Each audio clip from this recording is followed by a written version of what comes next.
Yes, people, we are literally back. First of all, if I sound really out of it or just too mellowed out, it's because these hay fever or these allergies, whatever I'm having, these allergies which I get every year, I just get into me and I feel like, ugh. But I wanted to do this video because um, episode, wait, episode 4 of the Falcon and the Winter Soldier and episode 5 of Invincible come out this Friday. So I basically wanted to just put this out on YouTube and just give you my take on these episodes. I don't think I'm gonna go in too deep because I'm just out of it. So first of all, I really enjoyed Invincible episode 4, which came out last week. I really enjoyed it. You know, I'm a big fan of the comic book, and it was really cool to see the story evolving in regards to, of course, to Omni-Man still basically trying to figure out how to keep the fact that he killed the Guardians of the Globe from his wife and so forth. It's quite interesting that his wife is pretty much his wife is trying to figure out like what he's really about, and did he do what he did? And I think at the back of her mind, she actually knows that he did, and he's not telling her the truth. So I look forward to seeing how that unfolds. It's been playing out like a drama. I found that out to be very, very, very cool and very, very, very like nice. It's pretty cool to see Omni-Man just like really like getting so intense and agitated, and mentally just kind of like stressed out just to, you know, try to keep the secret and not knowing that Cecil actually knows what he's done, and he's trying to find out why basically, what do you call it? Omni-Man killed the Guardians of the Globe. It's quite interesting.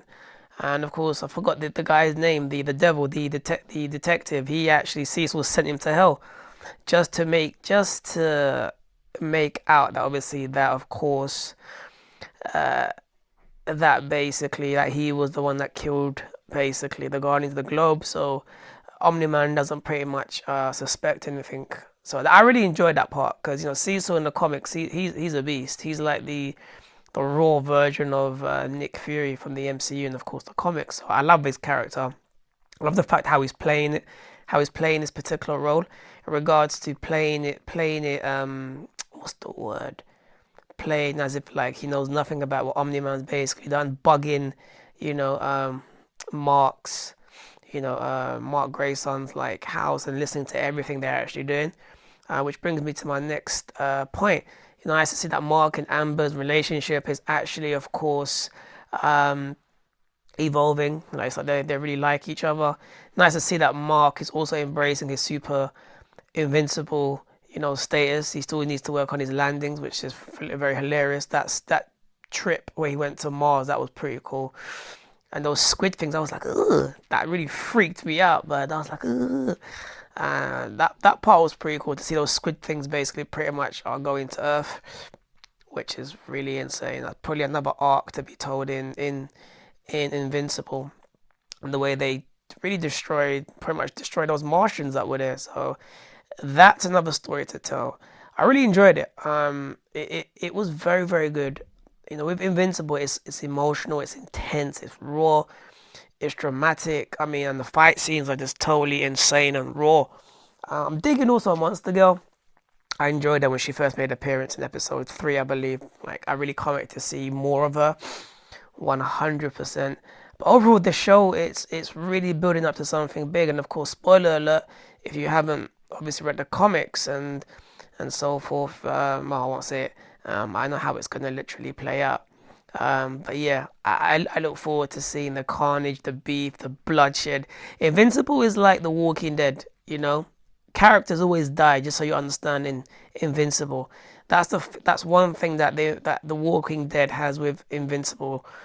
They always kill off characters, and it's just brutal, like really brutal. Of course, seeing what Rex, what's Robot about, huh?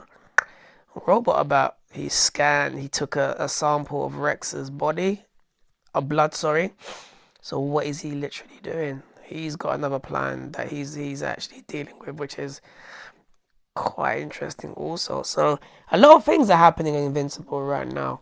a lot of things are happening. So I really enjoyed the episode. I thought it was really, really cool and literally well done. And what I love about Invincible is the series is like 45, nearly an hour per episode. So they can squeeze so many things in, which is pretty cool and dope. And I think it's also been picked up for a season. Yeah, I think Robert Kirkman, the creator, he teased a season 2, and it's blatantly going to get a season 2. It's doing well on Rotten Tomatoes, whatever, like 95%, which is amazing. But I really digged it. I just love seeing like the comics coming to life. And if you read the Invincible comic, it's like pretty much what you see on the TV series is actually ripped out the comic. So really cool. Me to see Omni-Man, I was like, ooh, so cool, so nice, so dope. Moving on to, of course, to the Falcon and the Winter Soldier. I'm really digging it because every time I see an episode, it's like I'm in the movies. It's just like one big movie, you know. 6 episodes. If they was to put all of these episodes together, it would be one big movie. And I blatantly think if this basically was to go in the big screen, people would gladly have gone to watch it, like 100%. But it was nice to see Zemo. Finally see Zemo trolling Sam, trolling the Falcon. He's comedic. He doesn't like superheroes. I like Zemo. It's interesting. There was a meme that I saw today on Instagram, and it said people love Zemo, but they hate Captain America. Do you know what I'm trying to say? Like, because the new Cap, and no one's digging him. But that's the whole point of course, the series, to make you not like this character, because obviously in the comics, he fights Cap and U.S. agent, and the thing is, he's like, or U.S. Patriot, I believe. He basically, he's actually stronger than Cap, but Cap is more skilled, so he takes him down. But yeah, seeing Zemo was pretty cool. Seeing him putting the mask on, the way he escaped prison, the way Sam was like, "What? He's here!" It was pretty cool to see them together, all 3 of them. It's hilarious, and it's like if they get caught, like they're gonna be on the run again. You just let out Baron Zemo. You let him out. You let out Zemo, the guy that literally mind controlled Bucky. Do you know what I'm trying to say? Like, it's just mad. But just to see them all 3 of them at once, it's pretty insane. And of course, we got a backstory of how the super soldier serum basically came to be. That was pretty cool. Before Zemo shut up and killed the Doctor, and of course he doesn't. He doesn't, like, Zemo doesn't pit.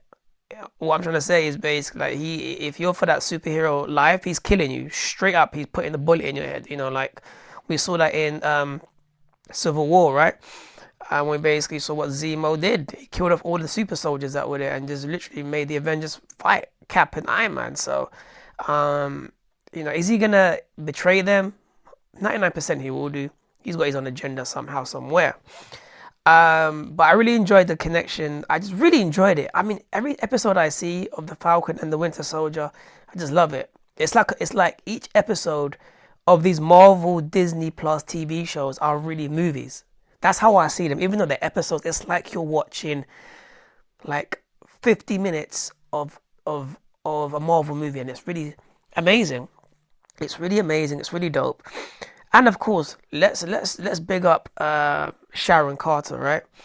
She killed it. I mean, when I was literally, oh my gosh, when I saw how she stabbed up those guys, how she shot them up, how she was taking people down, I initially thought she was John Wick's daughter. Hey man, those killings, it was straight out of a John Wick movie. I mean, it was brutal. Like, they gave her like her dues, because when we saw in the movies previously, like, she didn't do that much. Do you know what I'm trying to say? But now we actually see what she's actually capable of doing, her skills, her brutality, like her hype level. I mean, the way she killed off those guys in the cargo bays, like, it was insane. I was like, she was tired. It was literally taken out of a John Wick movie or a John Wick scene. Like, I mean, 100%, 100%. It was so well put together. I really digged it. To also see Bucky dealing with his demons when he had to pretend like he was under the control of Baron Zemo, like, you can tell he just felt very uncomfortable doing that, man. And like, it kind of put him back to, how he was before, and probably was getting flashbacks and so forth. I initially thought what was going to happen within that particular scene, because we saw people with their phones, right? I was thinking, oh my gosh, they're going to show that on social, and then the government and so forth are going to realize that they're with Zemo, and then pow, they're going to try and arrest them. I still think that U.S. agent or the new Cap, he's going to get the super soldier serum injected into him, and he has to, because he has to go get those abilities, right? He's gonna fight across Bucky, and I want to see what really happens. Like, how does he take him out? How's Bucky gonna take him out? Or is it gonna be Bucky? Like, because this guy's a super soldier if he gets that serum, which Marvel will definitely give him that serum. I'm just waiting for I'm just waiting a cameo from like Cap, like Steve Rogers to come, because he's not dead. He's not dead. So I'm just waiting for him to actually come back. It'll be kind of crazy to see old man Cap versus this new guy. It'll be insane. It'll be literally insane. But I got a feeling Steve will come back somehow. If not in this series, then of course in the next Avengers movie, whenever that comes out. But overall, and of course, can't forget the Wakandian the Wakandian woman that cameoed at the end of the episode, and I was like, I forgot her name, because I believe she was in the movie. I forgot her name, but to see her there, I was like, ooh, because they now know that Zemo is out. So what do they want? They want Zemo, right? But are they gonna take him back to Wakanda, or what? What's gonna happen? That was a cliffhanger and a half. I was like, who is this person that's going to cameo? It's like, who is it? I thought it was going to be like someone like Steve Rogers. I was like, who's it going to be? But this whole episode was cool to see the side of Baron Zemo. Like, he's confident, smart, comedic. He doesn't really care. Taking life very, very easy. And to see more of Sam, like the Falcon, is pretty cool. To see his character in depth, to see how he deals with situations, how it's pretty cool, because he's a character that hardly got any screen time throughout the MCU. So I really digged it. I really did. Sorry, I'm just looking at my audio recorder. I really did dig it. I think it was well put together, man. And it's a show that I really can't wait to see how it ends, because I believe it's only 6 episodes, right? And so episode 4 is coming out this week. So 4, 5, 6. Or is it more than 6 episodes? I got to double check, because I want to see the bit in the trailer where Sam has the shield. You know what I'm trying to say? So I'm excited to see how this all transpires. Because if he has the shield, where's the new Cap? You know what I'm trying to say? And every time I see the new Cap, I'm like, you're not Captain America, man. Put that shield down. Put that shield down. It's like 11 years of seeing Steve Rogers as Captain America, and then you see this guy with the shield. You're like, yo, like, you ain't Cap, man. Put that shield down. Even if you had the super soldier serum, which I'm pretty sure he will get it, you ain't Cap, man. You ain't Cap. But overall, I really did dig it. It was a long episode too. It was around like 55 minutes. I was like, wow, they really went in this episode. They really showed a lot. And I think they went possibly because they wanted to give the fans a lot of Baron Zemo. And when you put that mask on, I was like, ooh. But I was kind of shocked, because in the scene where they're in that cargo bay and Zemo pretty much shoots up and kills the scientist or the doctor, right? And then one of the guys on the outside, they pretty much they shoot the bazooka and blow up the cargo bay, and then Zemo runs off, and then he comes back. I was like, right, he came back, because I initially thought he wasn't gonna come back. But overall, that scene was dope. The whole series is dope. I'm digging it. I'm loving it. Can't wait for the next episode this week. You're gonna see my review on Friday. One thing, apologies if I didn't go way too much in regards to details about the episodes and shows from both series, just because I'm not feeling that great. But Friday, I look forward to doing the new 2 episodes of The Falcon and the Winter Soldier and Invincible. That being said, click, like, follow, subscribe. Catch everyone in a bit. Peace out.